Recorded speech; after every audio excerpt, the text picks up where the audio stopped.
Hey my loves, welcome to Sensational Sense, where I help you improve your sense of self, your sense of people, your sense of fashion, and your sense of money.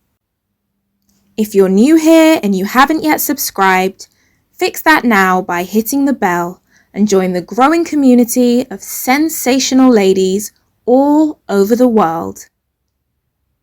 Hi my loves, today we are diving deep because we are going to be talking about how to uncover your shadow self.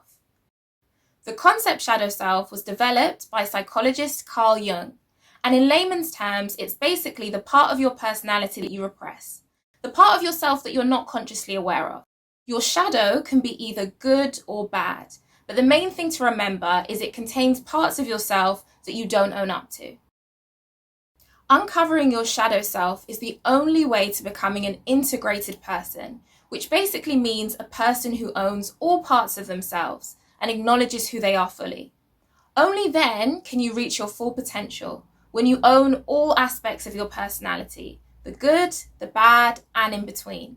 And it also leads to higher levels of congruence, which basically means that your ideal self, aka the person that you want to be, and your actual self, aka the person that you're being, is pretty much in alignment. There are several ways to uncover your shadow, and today I'm going to share some tips on just how to do that. Tip number 1, pay attention to your triggers. Are you bothered by people who are always really boastful? Do you get triggered when you see someone who's always put together and glamorous, even to simple things? Quite often, we're triggered by things that secretly we wish we could express.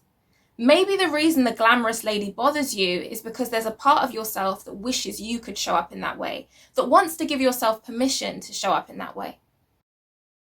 Tip number 2, pay attention to your insults. What is it that you always say to people during arguments? Is it that they're so selfish, or they're so boastful, or they're so, you fill in the gaps? Sometimes, in the heat of the moment, we project our shadow onto other people. So we may be accusing someone of a behavior that actually we have, or we wish we owned a bit more in ourselves. Tip number 3 is a juicy one. Pay attention to who you admire. Who is it that you look up to? And what is it about them specifically that you love? Quite often, the things we admire in other people are the things we actually have in ourselves that we don't express, or the things we wish we gave ourselves permission to express. Once you've figured out what's in your shadow by taking these small steps, think of little ways you can start to give yourself permission to express parts of yourself that currently feel unsafe. Maybe you want to be a bit more selfish sometimes. Think of ways you could do this. Maybe you want to take up more space and be seen more. Think about ways that you could contribute. Maybe you want to open up more. Think about ways that you could share. The whole point of doing shadow work is to own and become aware of and integrate the parts of yourself that you don't express. I hope you found this video helpful, my loves. Don't forget to like, comment, and subscribe, and I'll see you in the next one. Mwah.